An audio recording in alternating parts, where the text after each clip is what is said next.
Welcome back, ladies and gentlemen, to another edition of the Midsummer Check-ins for Ohio State here at Lettermen Row. I am Spencer Holbrook, and on the other side of that screen, that is Justin Hopkins. But they tell me they just call him J Hop. He's that great. He has a great nickname. Justin, how you doing, man? Thanks for joining the show. Good. Glad to be on and excited to talk some ball here. Obviously, if you can't tell by his shirt, we're going to talk Oregon. We're going to talk Ohio State versus Oregon, the off seasons that each have had. Maybe the two crowned split national champions of the offseason, just because of the way that Oregon has stockpiled talent with Dan Lanning. Ohio State has stockpiled talent with Ryan Day. Justin, is this an offseason that you were expecting for the Ducks? And how crazy has it been? Because I know for us, the Ohio State offseason has made it life kind of crazy, and I'm sure it's the same for you guys. Yeah, I mean, you look at both schools and what Ryan Day has done and what Dan Lanning's done and the rosters they've both assembled, and it's pretty remarkable, what they did in the transfer portal, and neither one of them were quantity guys. It was quality, is what they were both able to accomplish, and for Oregon, obviously they were able to get two highly coveted quarterbacks, and that was really kind of like the biggest story, I guess, if you will. Added some pieces on the offensive and defensive line, because as we know, you can never have too much talent there. But I think my favorite part about, at least for Oregon, was the fact that both of their coordinators returned for the first time, and I don't even know how long. So, I think that's a really kind of a feather in the cap for Dan Lanning. Obviously, Ryan Day hired Chip Kelly. I know him very well. And so that was a really big story for Ohio State, and Oregon fans definitely found that very interesting, but it was fun to cover. And I don't know about you, but I always enjoy it when there's something to actually write about versus us just kind of making up stuff. So those were some really good storylines for us. Yeah, exactly. And, the way that Dan Lanning attacked the transfer portal was almost like, whoa, this is what Ohio State's dealing with now in the Big Ten. You've already been dealing with the monster that became Michigan those last 3 years. You're dealing with Penn State, who is borderline desperate to get to that point. And now Oregon all of a sudden is coming in almost in, a big ball of fire, trying to disrupt everything. What's this transition been like for Oregon as it readies to move to the Big Ten? I know the schedule looks a little bit more difficult than maybe Pac-12 schedules look. I know that, the opponents are going to change, but interior and in that building, what does it look like for Oregon trying to transition to the Big Ten? Well, I mean, for Oregon and I guess really for everybody in the Big Ten, it's obviously a big change, and, change is uncomfortable, right? So, and we know at this level of college football, you're looking for any advantage you can get, no matter what, whether it's traveling or leaving a day earlier or whatever the case might be. So, I think that's been the big thing. Oregon kind of evaluating the schedule, evaluating travel. Eugene's a smaller airport, not as many flights out, so you evaluate those things. And so, I mean, to me, that's been it. I think Oregon, had it remained in the Pac-12, was probably set to roll through the Pac-12, pretty easily. And now you look at this, revised Big Ten, with the Pac-12 teams coming in, and it changes. Ohio State's good, Michigan's good, Penn State's good, USC could be good. Don't really know if they figured out defense or not. Washington's been good, but obviously losing a ton of production. So, you start looking at these schedules and think, man, it's, each week you're going to have to bring it. I mean, Wisconsin's no joke, and Oregon's going to travel to Madison for the first time, a game I would love to go and see. And I think that's kind of what, like, for me as a writer and for the fans that read Scoop Duck every day, I think that's been the biggest thing, is kind of looking at the schedule, looking at the new teams, looking, everybody knowing that Ohio State's coming to town, and all the hotels are already booked up. If you're trying to book a hotel now, oh yeah, you're hosed. I mean, it's like $500 a night for the Motel 6. So Eugene doesn't have a lot of hotels anyway, so the supply demand thing's always been an issue, but it's really an issue that weekend already. So yeah, I think those are some of the things for me that I've enjoyed seeing, that I think, you start looking at as a staff. I know Dan Lanning did a event yesterday with some Duck fans up in Bend at a brewery. And one of the things he talked about at that event was, that weekend, and specifically, and how Ohio State fans have gobbled up, every ticket that's gone on Ticketmaster or whatever, and just like urging Duck fans, hey, let's make sure that we're in the stadium. And if you don't have a room, you're too late. So I think those are some of the unique challenges. Obviously, we both know that they have to line up on the field and stop each other on defense and not force turnovers and do all those things. But Football's football at the end of the day, but it's weird. I don't know how you feel. It's just, to me, it's just weird, this new dynamic, and I'm excited for it. Well, I've never been to Oregon. I've been to Washington when I was a child, like a small child. So I'm going to try to be in Washington and Oregon in that one weekend to kind of see a little bit of the Pacific Northwest. I'd like to play golf in Oregon, but I'm obviously going to be on a business trip to Oregon. So maybe I'll just have to try to extend that trip a little bit. It is weird, booking a flight to Portland because of how expensive it was to go to Eugene is one thing that I adapted to already. Hotels outside of the city, hearing the word a brewery in Bend and associating it with the Big Ten now is a little odd. I'm just happy that I'm not doing the logistics of team travel from, Seattle and Eugene and Los Angeles to Piscataway and to College Park, Maryland. But we'll get used to it, I'm sure. As it relates to on the field, the big storyline was where the quarterback dominoes were going to, when the first domino was going to fall and how they were going to fall. You had Cam Ward, who I'm not a huge Cam Ward fan, but a lot of people seem to be on social media. He goes to Miami. You have Will Howard, who chooses between Ohio State and USC and chooses Ohio State because Dylan Gabriel goes to Oregon. You've got Dante Moore, who people speculated where he could go anywhere in the country, and he ends up also at Oregon. First of all, real simple. How did Dylan Gabriel look in the spring? Was it up to expectations? Was it exactly what you thought you were going to get out of him? And then Dante as well. Like, does the future look bright there? And did the Ducks kind of hit the home runs there that they needed to at quarterback in the transfer portal? Yeah, and just to set the table for Ohio State fans, and I don't know how Ohio State runs its practices, but Oregon basically only opens up about the first 15 minutes of spring practices, and that's it. And it's basically them jumping around and, routes on air. You're not gleaning much. So, and then, a spring game comes and you're like, okay, this is our chance to see it.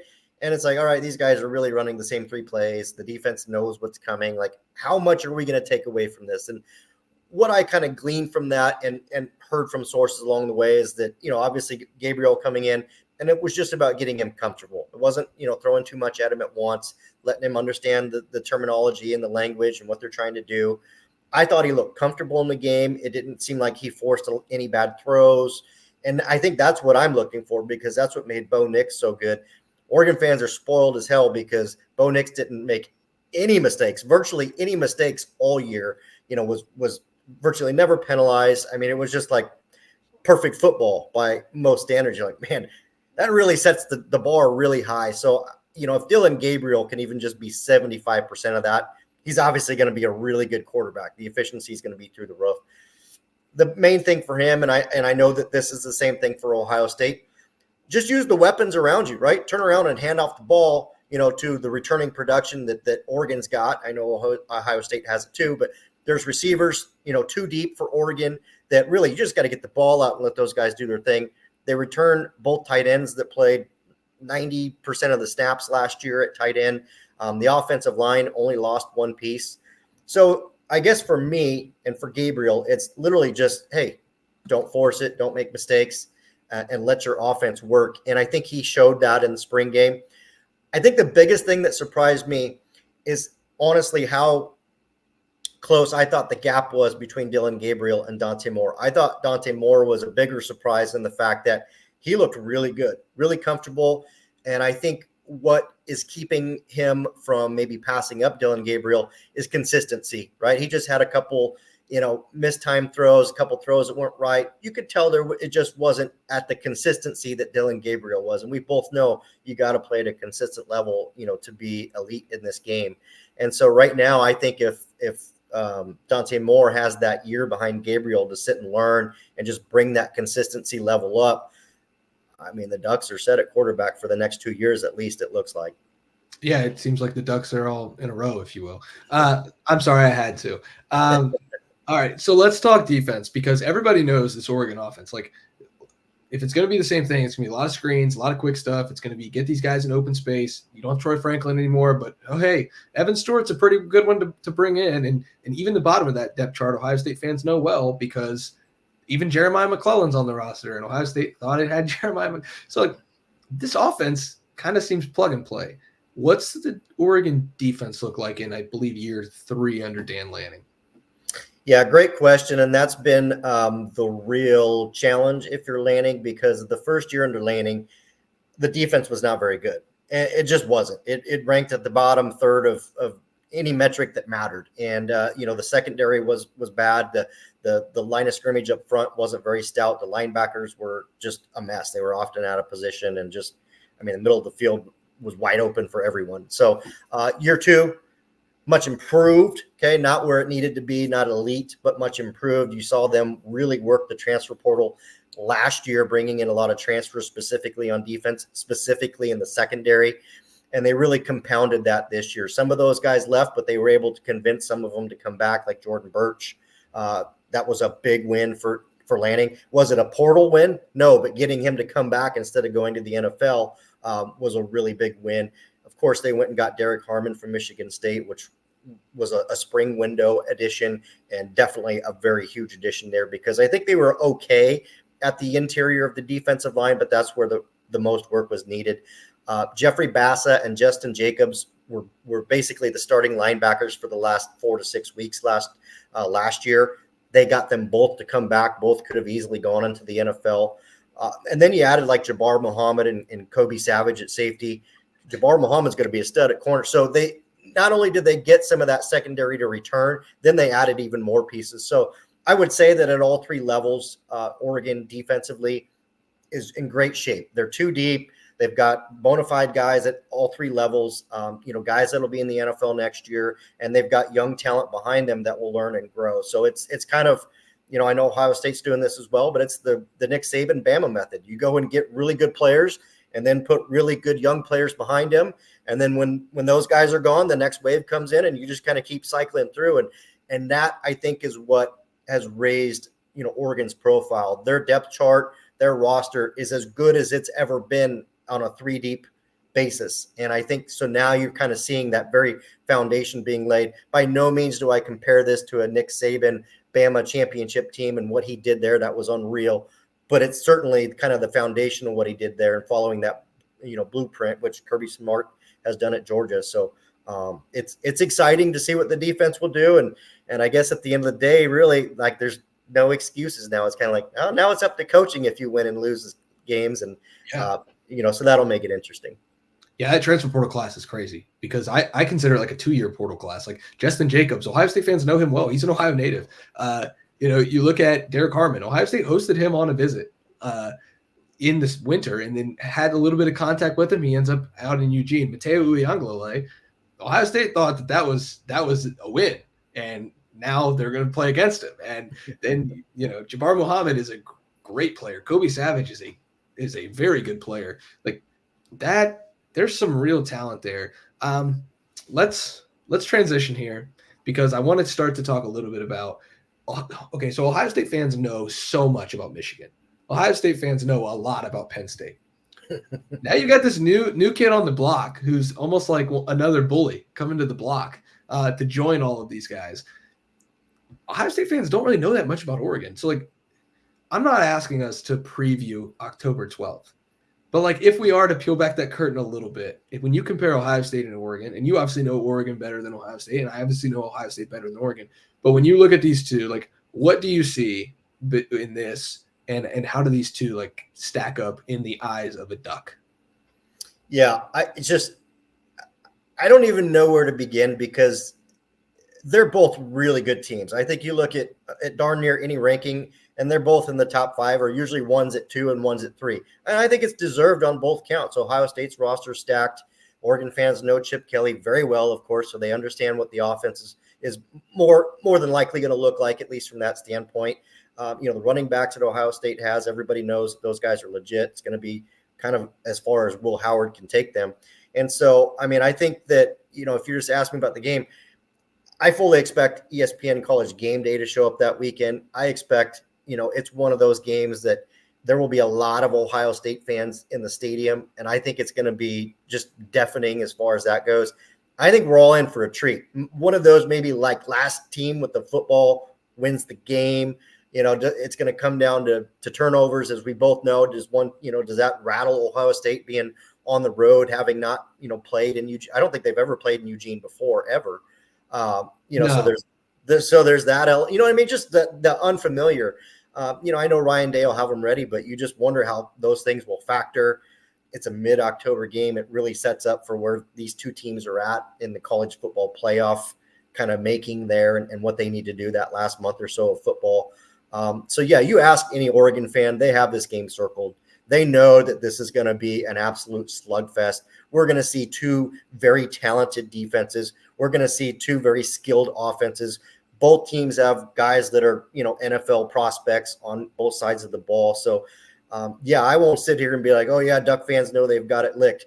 Absolutely not. I mean, and we both know that Ohio State's probably got a little bit of vengeance for Oregon winning in Columbus a couple years ago. And that was obviously a big win for Oregon that year with Mario Cristobal. I mean, I don't know if I answered the question the right way, and maybe I didn't convey the proper excitement, but Duck fans are absolutely excited for this game, knowing it's going to be a slugfest and knowing that a very good Ohio State's coming to town, and very glad that it's in Eugene. I can tell you that. Yeah, I mean, I remember, so the 2021 Ohio State-Oregon game is the loudest I've ever heard the horseshoe when Ohio State was going to get the ball back, and my Apple Watch tells me to seek shelter because it was so loud. Oh my gosh, this is fantastic, and Oregon still wins. Here's a bonus question, I guess. What makes Autzen so loud? Like, why is 60,000 but still just like the loudest place on earth? Like, what is it about the stadium that Ohio State fans who are making that trip should expect? Because from what we've heard, it's like the loudest place on earth. It is. I don't know if it's the bowl shape. I don't know just what the acoustics, why it is, but it is. I mean, that thing, the loudest I've heard it in the last few years was a very big USC game, and it was about 5 years ago, and it was Halloween weekend, so it was a fright night. I mean, you're literally, and I'm not exaggerating, you're watching the game, and there's big plays at the end of the game, and when your eyes start to kind of like rattle because it's so loud. Mm-hmm. It literally does that. In this game, I fully expect that to happen. If you have hearing problems or anything, get earplugs. It's going to be loud, and I'm not, that probably factors into the game. And you've got to imagine that. I think for me, you look at, because USC fans, they don't travel where the crowd, and I know Ohio State does. So you're going to have two fan bases that are just like here yelling at each other. The capacity is really only like 45,000, but they'll fill up the sides and stuff, and I'm sure they'll announce it at 55 to 60,000. It'll be the largest crowd ever. It's, and I don't know if you're going to ask this question, so I'll let you know just in case. Autzen Stadium in Eugene is fantastic tailgating. Like it's awesome. So if I don't know what time kickoff is, we don't know yet if it's a noon game or what, but get there early. Go walk around. There's tons of parking right at the stadium. Everybody's tailgating. Everybody's friendly. You're going to get some friendly banter when you walk by and maybe get booed a little bit, but nothing out of like fandom, like just fun, right? Mm-hmm. Walk up the tents and say hi to people and ask them, where to go. Additionally, they open up the Moshovsky Center. It's called the Mo Center. It's their indoor practice facility. But on game days, you can go in there and there's food, music, and TVs, and the cheerleaders go through and all that stuff. Now, once you go into the stadium, you can't come back out. So if you make that decision to go in, you're committed until game time. But all these things are fun. Like it's going to be unique for Ohio State fans, and hopefully you guys, the Ohio State fans get to take full advantage because the tailgating's phenomenal. The indoor practice facility. It's a mid-October game. So I don't know what to tell you. It could be dumping rain or it could be 85 degrees out. It literally could be either of those things. I have no idea what it'll be like because that's what Oregon is like in September and October. So pack all your stuff and just so you know, it could change the day before because that's what we do out here. But so that's what to expect, hopefully in a nutshell. I probably rambled a little long there and I apologize for that, Spencer. No, not at all. I'm excited for this one, and I would just want Ohio State fans that make it out to really enjoy themselves. Last but not least, I know two things about the state of Oregon: pine trees and beer. Where am I going to eat? Where am I getting a good glass of beer? And give me the field guide to eating in Eugene, Oregon. Yeah, I mean, obviously, for folks, it's going to depend on where their hotel or their Airbnb or whatever is and getting around. There's Ubers everywhere and all that, so you could be good. there's no shortage of breweries. You can kick a football and hit a brewery no matter which way you turn. Ninkasi is one of the biggest ones and is nationwide. But if you're looking for a little bit more of like the Eugene vibe, Oakshire is a big brewing place there. Elkhorn Brewing has kind of like that southeast Cajun type food, barbecue, really good, and brews a lot of their own beers named after some Oregon Ducks and stuff like that. They have the Lanning Lager, the Flying Hawaiian, which is after Marcus Mariota. So some fun beers there. One of my favorite places to go is called Public House, and it's in Springfield. So there's Eugene and Springfield, and only a bridge separates them. So it's the same city basically, but it's an old church that they've converted into a tap house, and there's like a burger place and a Hawaiian food. There's like 3 or 4 places to get food in there, and there's a whiskey lounge, and then they have like 20, 25 taps or whatever of a lot of Oregon beers on tap. That's probably my favorite place to go. They have indoor and outdoor seating.